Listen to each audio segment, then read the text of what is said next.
Bonjour et bienvenue dans la vidéo d'aujourd'hui. Alors, une mise à jour d'Amazon concernant les prévisions de frais pour 2026 est sortie récemment. Les frais Amazon FBA augmentent bel et bien en 2026, même s'ils veulent vous faire croire le contraire, que les frais vont stagner, voire baisser. En fait, c'est le cas à certaines conditions. Si vous sortez de ce cadre, eh bien les frais augmentent. Je vais vous expliquer tout cela en détail, vous montrer ce qui change réellement et son éventuel impact sur vos résultats. Je vais vous présenter en fait 6 mythes qu'ils ont utilisés et que nous allons complètement déconstruire. En fait, ce sont des idées reçues pour vous faire croire que tout va bien, ne vous inquiétez pas, il n'y aura aucune modification des frais. Ils n'ont pas encore diffusé d'annonce pour la marketplace Amazon en France, ça ne saurait tarder, mais ils ont récemment publié en fait cette annonce ici sur la marketplace reine Amazon.com et voici une citation qui m'a fait doucement rire. C'était un peu absurde. Au moment où vous lisez ces lignes, on peut lire donc ici, nous aimerions vous faire part de notre mise à jour des frais de vente et des frais expédiés par Amazon aux États-Unis en 2026. Alors accrochez-vous bien. En 2026, les frais expédiés par Amazon augmenteront en moyenne de 8 centimes de dollars par unité vendue, soit moins de 0,5% du prix de vente moyen du produit. Et voici ma partie préférée. Ceci s'ajoute au fait qu'il n'y aura aucune augmentation des frais de vente et des frais expédiés par Amazon aux États-Unis en 2025. Nous nous efforçons de stimuler l'innovation et l'efficacité afin de réduire les coûts, ce qui permet de limiter l'augmentation des frais pour vous. Alors, actuellement, ils reconnaissent l'augmentation des frais de vente et expédiés par Amazon. Nous allons vous aider à limiter l'augmentation de vos frais de devis. Et puis, c'est parti pour la manipulation ici. Les changements de frais sont nettement inférieurs à l'inflation et moindres que les augmentations annuelles des coûts de 3,9% à 5,9% appliquées par les autres grands transporteurs des États-Unis au cours des 2 dernières années. Ils enchaînent ensuite sur l'alignement de leur structure tarifaire, les coûts sous-jacents et autres considérations du même genre. Mais pour ce point précis, les frais augmenteront en moyenne de 8 centimes par unité vendue, sans aucune augmentation des frais de vente et des frais expédiés par Amazon aux États-Unis en 2025. Amazon continue donc de manipuler l'information comme l'année dernière lorsqu'ils ont envoyé ce mail salué par tous annonçant aucun nouveau frais pour leur commission et les frais de vente et les frais expédiés par Amazon. Ça sonne bien, n'est-ce pas? Jusqu'à ce que vous réalisez que depuis l'année dernière, en fait, Amazon a multiplié les frais ces dernières années. Alors techniquement, ils n'ont pas touché aux frais de vente Amazon FBA, mais ils ont introduit tellement de nouveaux frais que vos coûts ont explosé. Alors je parle des frais de service d'affectation entrante par exemple, des exigences de fractionnement des expéditions, du coût exorbitant de livraison vers le client, des frais de faible niveau de stock de marchandises ou anciens, des frais supplémentaires de l'expédition entrante défectueuse, en gros des frais pour marchandises défectueuses à la réception. C'est comme une mort lente et douloureuse, pas vrai? Alors aujourd'hui, je vais vous expliquer tout cela en détail. Je vais vous montrer concrètement ce qui vous attend en 2026 et déconstruire en fait quelques-uns des plus gros mythes que nous avons découverts malgré leurs belles paroles. En réalité, on ne peut quasiment rien y faire. Alors, si vous en avez assez de ces discours marketing et que vous voulez des informations claires et des stratégies efficaces, je vous invite à vous abonner ici et moi aussi dans cette vidéo. En fait, pour les nouvelles personnes sur cette chaîne, bienvenue. Je m'appelle Télimax, je suis un vendeur professionnel sur Amazon et j'enseigne sur cette chaîne en fait les techniques et les stratégies de e-commerce qui vont vous permettre de générer des revenus croissants et récurrents avec le business model Amazon FBA. Alors, premier mythe, l'augmentation de seulement 8 centimes. En réalité, c'est une moyenne en fait ici. Commençons par ce chiffre. 8 centimes, en fait, ça paraît insignifiant, mais c'est une moyenne sur toutes les unités. Alors, je vais détailler. Par exemple, pour les articles de petite taille standard que je vends entre 10 et 50 dollars, les frais augmentent d'environ 25 centimes par unité et non de 8 centimes. C'est donc 3 fois plus que ce qui est annoncé. Seulement 8 centimes par unité. C'est 25 centimes par unité en fait. C'est 3 fois plus. Pour les produits de petite taille standard de plus de 50 dollars, l'augmentation de frais est de 51 centimes par unité. Pour les produits de taille standard grande taille, les frais augmentent de 31 centimes de dollars par unité. Pour les produits de petite taille standard vendus à moins de 10 dollars, les frais vont augmenter de 12 centimes de dollars avec une réduction légèrement plus importante qu'avant. Alors si vous vendez des articles de petite valeur ou à prix élevé, vous payerez bien plus que les 8 centimes en moyenne. Alors il est important ici de noter qu'il vous encourage toujours à utiliser la nouvelle calculatrice de recettes expédiée par Amazon pour aller prévisualiser les frais de 2026. Alors moi, j'utilise systématiquement cette calculatrice expédiée par Amazon et j'ai donc ouvert un exemple et cela m'a paru un peu cohérent. Je vais vous montrer ce que j'ai vu et partager mon écran avec vous. Nous sommes ici avec cette sangle de fusil. Donc là, il pèse environ 6 onces, donc environ 170 grammes. Alors, vous pouvez retrouver cette information ainsi que d'autres informations pertinentes, techniques, sur cette section. Donc, voici les frais actuels. Donc, le coût d'expédition est de 4,16 dollars, comme vous pouvez le constater. Si je clique dessus, vous verrez que le montant affiché est bien de 4,16 dollars. Il s'agit de frais actuels pour la période de janvier à septembre. Entre octobre et décembre, ce sont les frais de stockage qui augmentent par les frais FBA. Bref, il s'agit d'un produit de petite taille standard dont le prix est compris entre 10 et 50 dollars. Et d'après l'annonce d'Amazon, je m'attendais à une augmentation des frais pour ce format standard vendu à 29,99 dollars, 5 ou 6 onces. Actuellement, le vendeur paye 4,16 dollars, mais en consultant l'aperçu des frais, c'est d'ici que ça se passe. Si vous voulez connaître vos frais, eh bien, rendez-vous dans la calculatrice des revenus et dans la section coût d'expédition, vous pouvez afficher les frais de 2026. Alors, j'ai constaté que les miens étaient passés à 3,95 dollars. Je ne sais pas s'il s'agit d'un bug ou si je me trompe, mais cela me paraît étrange. Les frais de base ont baissé, ce qui ne correspond pas vraiment à l'annonce. Alors, si vous regardez cela et que vous êtes perdu, ne vous inquiétez pas. Si vous avez des explications, vous pourriez laisser un commentaire pour me l'expliquer. Ce chiffre devrait monter, mais apparemment c'est le contraire. Bon, deuxième mythe, nous n'avons pas augmenté les frais expédiés par Amazon ni les frais de vente. Très bien. Il parle de l'année dernière, en 2025.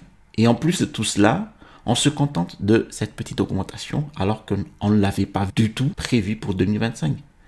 On dirait qu'ils essayent de tirer le maximum de profit du grand mythe de l'année dernière. Alors, d'accord, on vous l'accorde. Vous n'avez pas augmenté les frais de vente. Ce sont les commissions sur les ventes. Amazon perçoit environ 15% sur les articles de sport, 15% dans l'épicerie, 5% sur l'électronique, etc., etc. D'accord ? Ils n'ont pas augmenté ces frais. En réalité, ils n'ont quasiment pas changé ces dernières années. Ni les frais expédiés par Amazon, ni les frais de traitement des commandes. Mais parlons plutôt de ce qu'ils ont introduit. Les frais de service d'affectation entrante nous ruinent. Ils nous obligent soit à payer à l'unité, soit à fractionner nos expéditions en 5, ce qui augmente encore nos coûts à réception. Et devinez quoi ? Ces frais de service d'affectation entrante vont augmenter pour les produits de taille standard d'environ 5 centimes par unité. Pour certaines de mes expéditions hebdomadaires, cela peut représenter jusqu'à 750 dollars de frais supplémentaires par semaine. Si vos colis sont standards de grande taille de 1,5 à 9 kg environ, eh bien la tarification est très détaillée selon les tranches de poids. Et on nous dit, si vous économisez sur l'emballage ici, vous économiserez là. Et cela devient vite compliqué. Donc, je vous conseille d'analyser en détail vos catégories de taille et d'emballage et de voir si vous pouvez les modifier pour minimiser ces augmentations de frais. Et voici un point crucial, les frais de défaut à la réception de votre stock. Alors, les expéditions qui n'arrivent pas, qui sont en retard, donc abandonnées, ou qui sont livrées au mauvais endroit, se verront facturer des frais supplémentaires d'expédition entrante défectueuse unique de 60 centimes de dollars par unité. Parfois, c'est indépendant de votre volonté. Donc, cela pourrait être une erreur d'acheminement, une perte. Eh bien, ces frais peuvent vite s'accumuler. Ainsi, même s'ils ne modifient pas les frais expédiés par Amazon de base, ils augmentent discrètement tous les autres frais, ce qui renchérit le service. Alors, troisième mythe, les frais de faible niveau de stock ne sont plus ajustés à l'ASIN par an. En réalité, ces frais auparavant appliqués au niveau de la SIN, c'est-à-dire au numéro d'identification unique d'une page produit qui commence toujours par B0, eh bien ces frais qui sont auparavant appliqués au niveau de l'ASIN sont désormais gérés au niveau du FNSKU, c'est-à-dire au niveau du code barre propre à Amazon. Alors si vous avez plusieurs FNSKU associés à un même produit par an, eh bien cela a un impact important si vous vendez des variantes, donc des variations de votre produit, par exemple, plusieurs couleurs d'une bouteille d'eau, voilà. Car ces frais peuvent s'appliquer maintenant à plusieurs variations et non plus seulement aux produits par an, vous voyez. Alors les produits alimentaires sont exemptés et les produits à faible rotation pourraient le rester, mais les délais de livraison pourraient être plus longs et la visibilité réduite. Alors si vous ne surveillez pas attentivement vos stocks jusqu'au niveau de chaque variante, vous risquez d'être rapidement pris au dépourvu et de subir des pertes importantes. Parlons maintenant de mon autre mythe, le quatrième. Les frais pour articles volumineux vont baisser.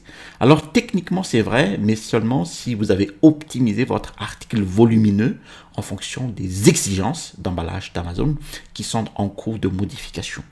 Alors pour les produits volumineux de petite taille, la réduction est d'environ 2,6 $ par unité, ce qui est plutôt intéressant.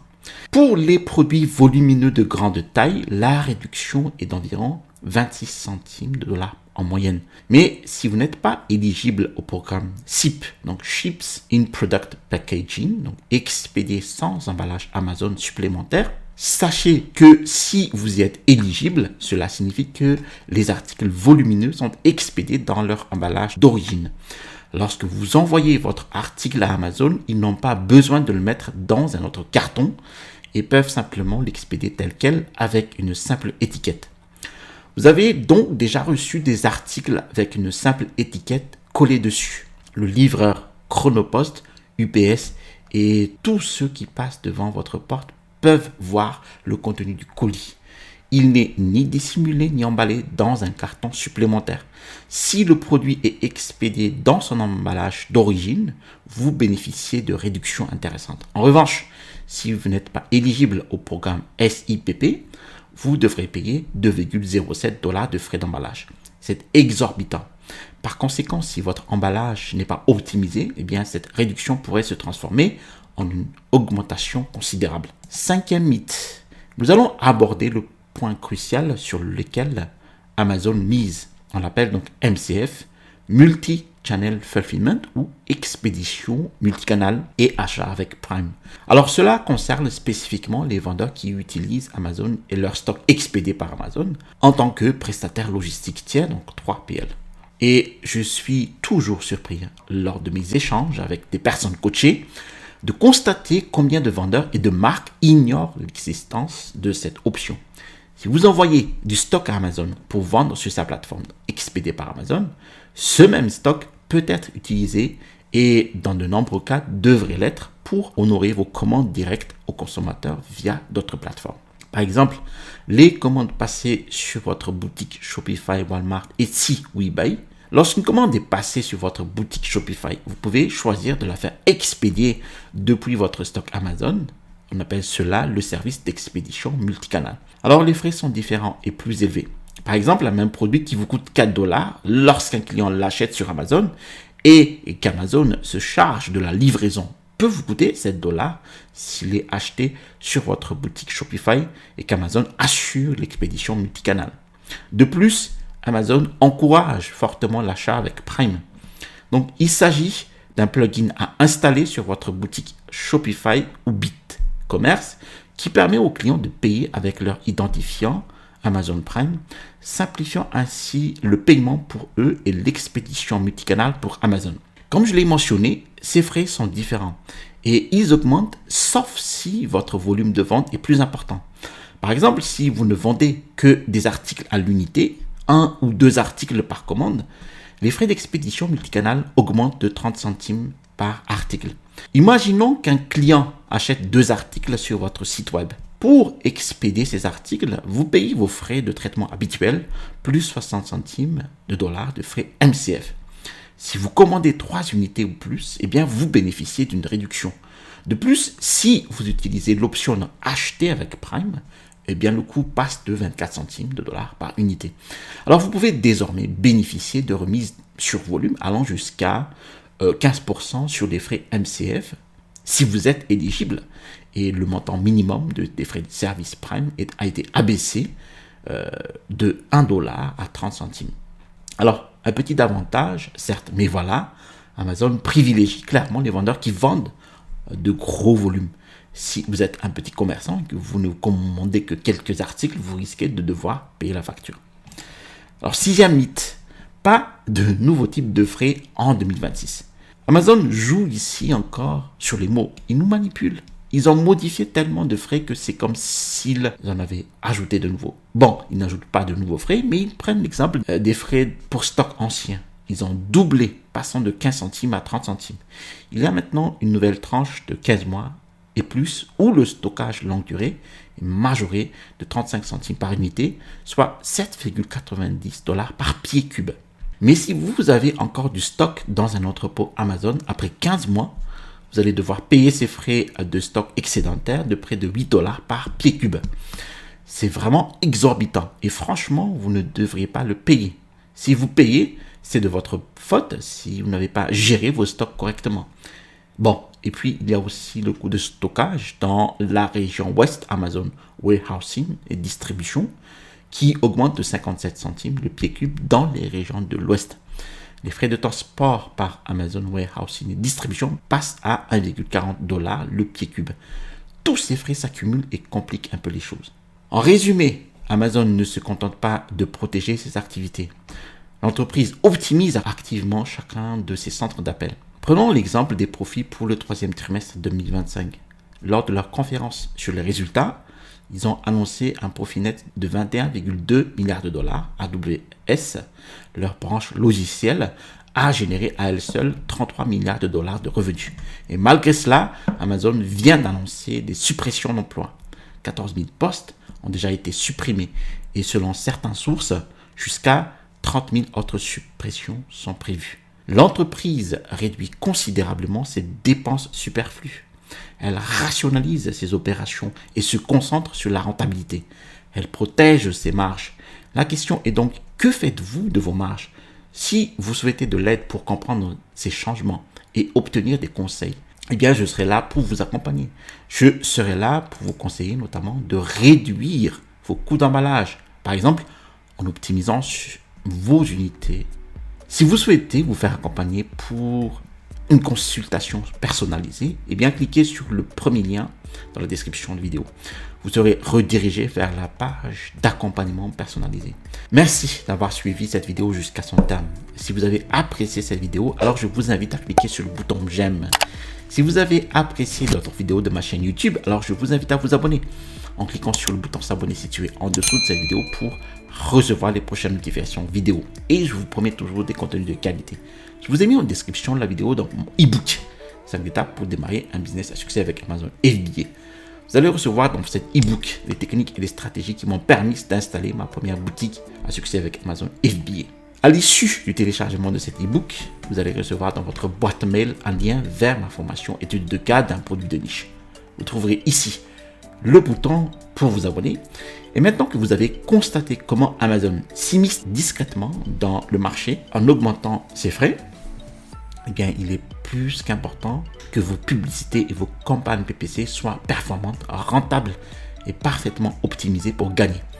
Alors, ce que je vous propose maintenant, c'est de regarder la vidéo ici. Dans cette vidéo, je vous montre précisément comment nous structurons nos campagnes pour optimiser et maximiser nos dépenses publicitaires pour Amazon FBA. Merci beaucoup d'avoir regardé et à la prochaine vidéo. Restez toujours curieux.